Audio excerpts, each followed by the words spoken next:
Bonjour Pasteur Yannick, bonjour Maman Nadine, bonjour à tous ceux qui nous connaissent depuis les années passées. Et je vous souhaite déjà d'avance bon réveillon. Que le Seigneur soit avec vous pendant tout ce réveillon. J'espère ajouter aussi ma part. Merci encore pour cette invitation. J'aimerais bien vous parler un peu d'un temple digne pour notre Dieu. Construire un temple digne pour notre Dieu. Vous connaissez que Dieu est en train de bénir votre assemblée locale. Nous voyons que les places deviennent très restreintes. Nous connaissons que la main de l'Éternel est avec vous. Et nous devons déjà prévoir l'avenir pour ceux qui ne connaissent pas Jésus-Christ. Comprenez bien que nous construisons non pas pour ceux qui sont là actuellement, parce que ceux qui sont là sont censés déjà être sauvés, déjà engagés dans l'œuvre de l'Éternel. Mais il y a des païens qui sont tout autour de vous, qui ne peuvent jamais mettre pied dans cette assemblée, tant que ce n'est pas tout de belle, tant que le bâtiment n'est pas beau, tant que le bâtiment ne reflète pas le sérieux que vous donnez à l'œuvre de l'Éternel. C'est la même chose que nous avions fait quand on était à l'église de l'aéroport. Je disais à ceux qui étaient là, y compris le pasteur Yannick quand il était encore très jeune, nous ne construisons pas pour nous-mêmes. Nous construisons pour ceux qui ne peuvent jamais mettre pied dans notre bâtiment tel qu'il est actuellement. Ils sont orgueilleux, ils sont gonflés, ils sont égocentriques. C'est parce que Christ n'est pas en eux. Mais quand Christ sera en eux, ils deviendront comme vous, les disciples de Jésus-Christ.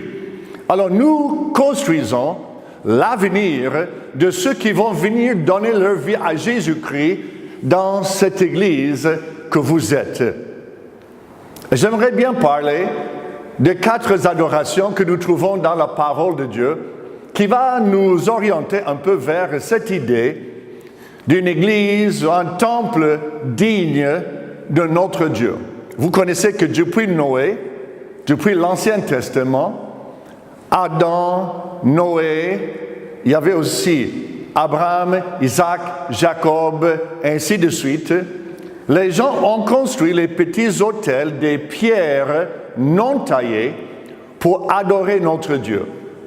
Dieu leur a demandé de le faire et ils ont fait en fonction de l'ampleur du ministère que Dieu faisait pendant cette période. Quand c'était Adam et Ève, ils étaient combien? 4 personnes. Quand il s'agissait de Noé, ils étaient peut-être 8 ou une dizaine de personnes. Et plus tard, nous allons voir l'ampleur de cette adoration. Là où nous adorons l'Éternel reflète ce que Dieu est en train de faire actuellement. Certes, le bâtiment n'est pas l'Église. L'Église, c'est l'ensemble de ceux qui adorent Jésus-Christ, ceux qui ont confessé son nom. Mais, je dis bien, grand mais, le bâtiment, là où nous adorons l'Éternel, doit refléter la valeur que nous attachons à notre Dieu. Alors nous lisons dans la parole de Dieu, dans Genèse chapitre 8, s'il vous plaît, nous allons projeter ça à l'écran, pour vous qui n'avez pas amené votre Bible. Mais pourquoi vous n'avez pas amené votre Bible? Vous êtes chrétien ou non? Genèse 8, le verset 20, nous lisons « Noé bâtit un autel à l'Éternel, il prit de toutes les bêtes pures et tous les oiseaux purs, il offrit des holocaustes sur l'autel. L'Éternel sentit une odeur agréable et l'Éternel dit en son cœur, je ne maudиrai plus la terre à cause de l'homme, parce que les pensées du cœur de l'homme sont mauvaises dès sa jeunesse.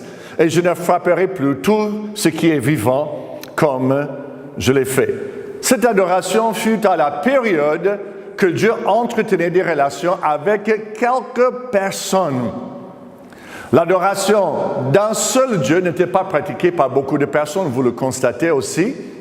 Noé, sa famille, seuls sont entrés dans l'arche de l'Éternel. Maintenant, c'est Moïse qui reçoit la deuxième révélation Dieu a fait grandir son peuple, vous le connaissez aussi, dans le pays d'Égypte. Ils étaient là provisoirement par le mandat de l'Éternel, parce que Dieu voulait que ce petit noyau de personnes qui ont suivi Jacob ou bien Israël, son nom plus tard, qui sont allés en Égypte et Dieu les a placés correctement afin qu'ils grandissent. C'était parmi les choses que Dieu avait prévues pour faire croître le nombre des adorateurs de l'Éternel, notre Dieu.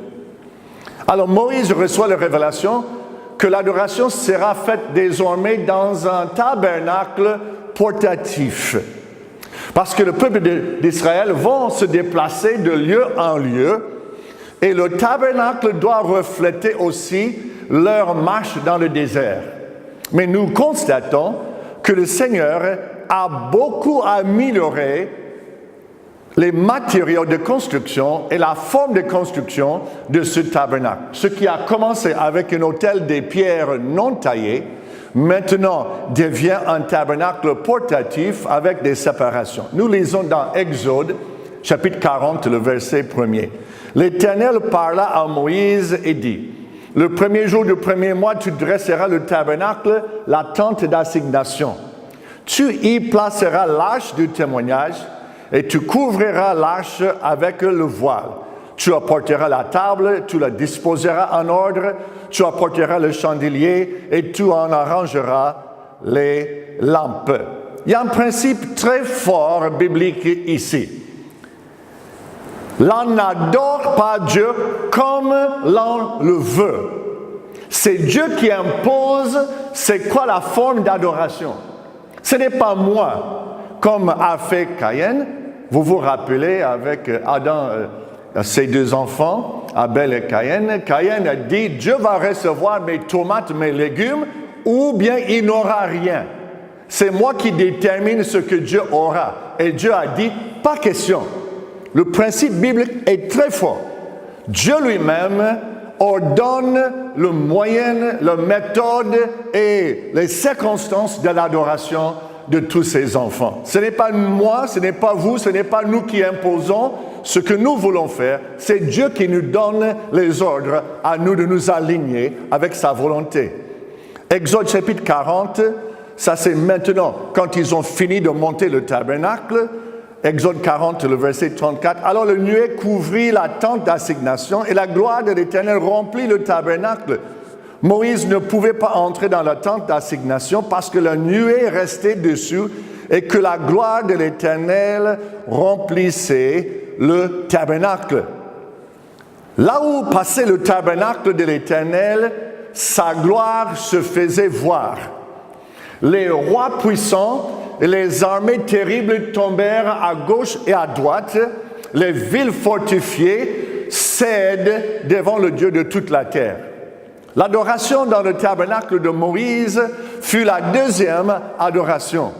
Nous voyons une énorme amélioration dans les matériaux de construction et qui reflète maintenant l'importance que Israël attachait à leur Dieu.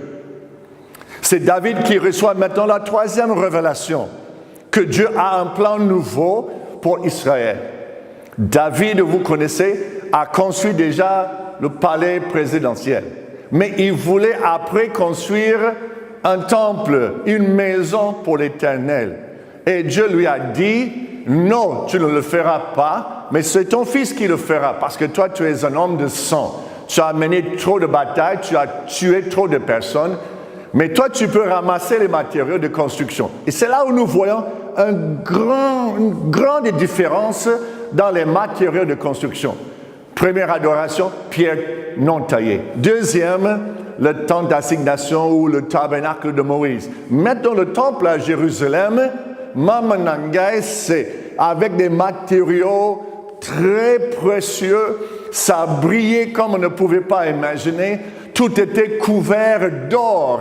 Ça brillait. Il y avait des poteaux énormes qui faisaient plusieurs mètres en haut. Et quand le soleil venait frapper les poteaux à l'entrée du temple de Jérusalem, je vous assure que l'éclat était formidable.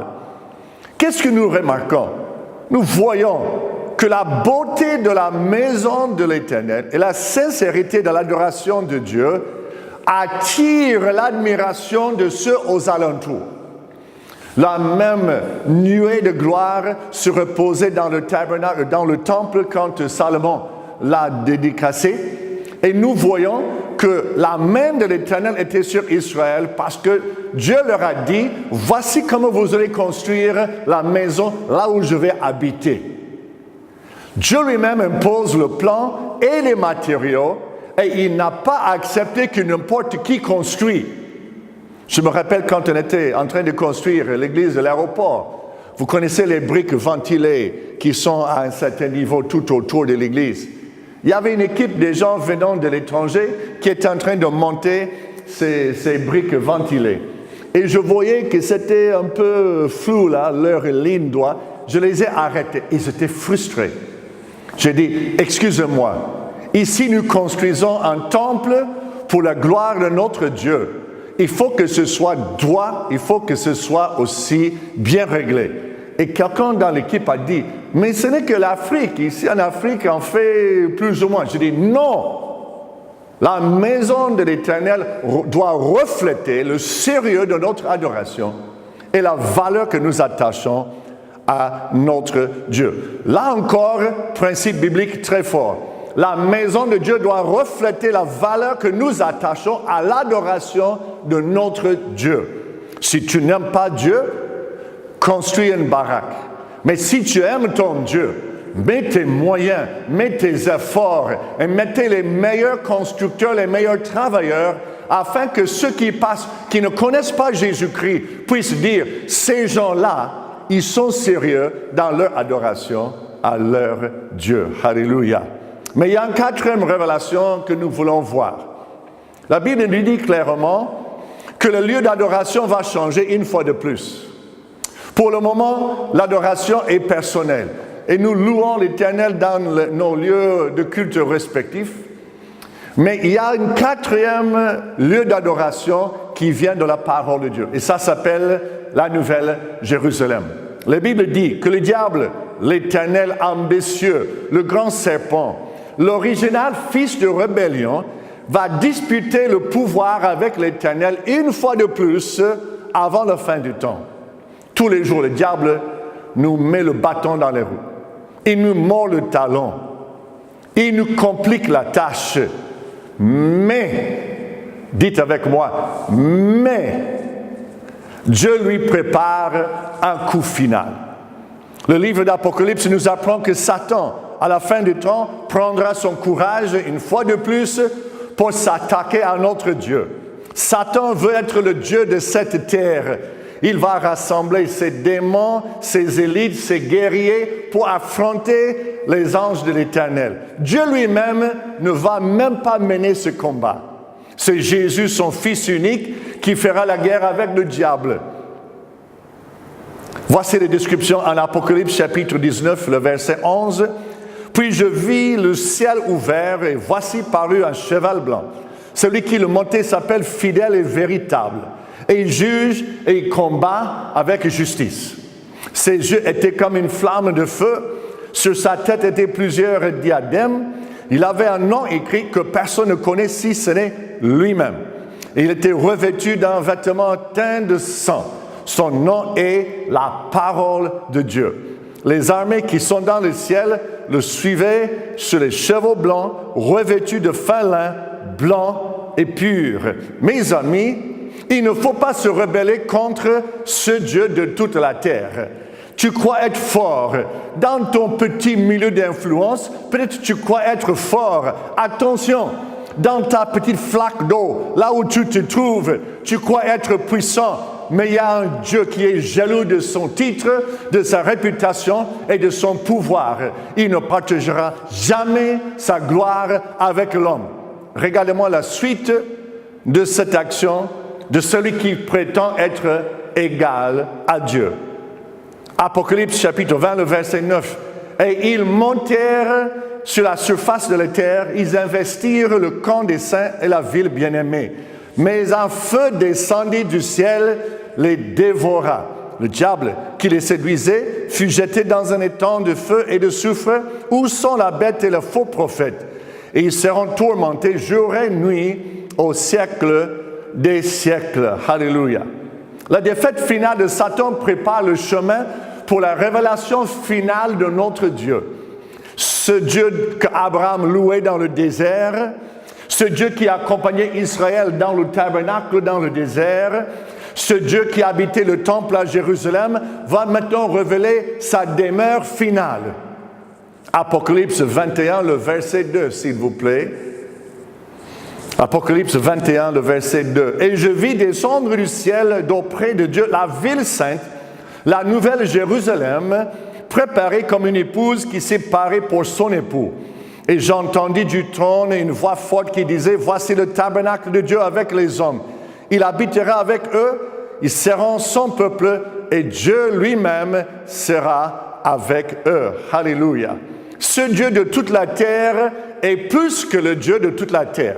Il est le Dieu de la terre et du ciel. Celui qui a fixé les limites de l'océan n'a pas de limites. Celui qui a créé le soleil n'a pas besoin d'être éclairé, car la lumière de Dieu va resplendir dans la nouvelle Jérusalem. L'adoration qui a commencé avec Noé sur un petit autel fait de pierres non taillées concernait une seule famille. L'adoration dans le tabernacle de Moïse concernait quelques millions de personnes. Et l'adoration dans le temple de Jérusalem concernait peut-être même 7 ou 8 millions de personnes. Mais l'étape finale, dans la nouvelle Jérusalem, sera une adoration qui va concerner les milliards de personnes. Les Noirs, les Blancs, les Asiatiques, les gens de l'Amérique latine, toute race et toute ethnie de la terre sera représentée. Imaginez, quand nous serons tous ensemble, déjà, quand 2000 personnes élèvent leur voix pour adorer Dieu, c'est quelque chose. Mais quand ce jour va arriver, des milliards de personnes lavées par le sang de l'agneau Jésus-Christ vont élever leur voix pour dire « Loué soit le Dieu de toute la terre et tous les ciels. » Alléluia. Ça va être fort. Ça va rebonder dans les galaxies. Ça va rebonder sur les étoiles, ça reviendra. Et le bruit sera terrible. Que son nom soit glorifié. Que son règne vienne. Soit loué notre Dieu. Alléluia. Il y aura ce jour-là ceux qui ont été persécutés pour leur foi à cause de l'Évangile. Ils vont enfin être récompensés. Leur foi n'a pas été en vain. Il y aura ce jour-là Abraham et Sarah, les pionniers de la foi, le juste Abel, il sera, Noé, sa famille, il sera. Il va nous raconter l'inondation en tant que témoin oculaire. Joseph y sera pour nous parler de Potiphar, de la prison et de son évolution jusqu'au niveau de Pharaon. Daniel, les 3 enfants hébreux vont nous dire combien la fournaise fut ardente et comment le Dieu de toute la terre les a protégés. David sera là aussi pour nous raconter les batailles où le Seigneur lui a donné les grandes victoires. Isaïe va nous parler de sa vision de Jésus sur la croix. Joël va nous raconter la prophétie sur le Saint-Esprit répandu sur toute chair. Pierre va nous parler de combien les vagues étaient énormes le jour qu'il a marché sur les eaux avec Jésus. Marie de Magdala sans doute parlera de sa délivrance de plusieurs démons. Paul va nous parler de la prison à Philippe où il a vu le miracle de Dieu et toutes les choses qui les retenaient dans la prison tombèrent à terre. Mes amis, des millions de personnes vont nous parler de la gloire de notre Dieu, de sa provision, de ses miracles, de ses bénédictions. Nous allons ensemble maintenant nous prosterner devant le trône de notre Dieu pour l'adorer de nouveau. La gloire de Dieu va inonder la place et nous allons nous réjouir dans sa présence. Nous allons habiter ce temple futur, la nouvelle Jérusalem. Mais pour le moment, nous allons habiter le temple que nous allons construire avec nos sacrifices personnels. Je vous laisse avec quelques principes bibliques. Le temple que nous allons construire sera le témoignage de la valeur que nous attribuons à notre Dieu. Ce temple ne sera pas construit sans sacrifice. C'est un principe biblique. David nous a dit, « Je ne donnerai rien à l'Éternel qui ne m'a rien coûté. » Un sacrifice, une offrande à l'Éternel doit nous coûter cher, afin que quand nous voyons les briques monter et les portes installées, nous allons dire, c'est mon sacrifice qui a permis que cela se fasse, et nous allons nous réjouir dans la bénédiction et la gloire de notre Dieu. Troisième, ce temple que nous allons construire va attirer ceux qui nous entourent. Je répète, nous ne construisons pas pour nous-mêmes. Nous construisons pour ceux qui vont donner leur vie à Jésus-Christ par la suite, qui vont venir compte tenu de notre sérieux dans la construction et dans l'adoration de notre Dieu. Et ils vont donner leur vie à Christ dans ce nouveau temple. Et nous allons tous dire, ça a été bon de nous sacrifier afin que ces personnes connaissent Jésus-Christ. Alors je vous exhorte, chers amis, de vous lever pour construire.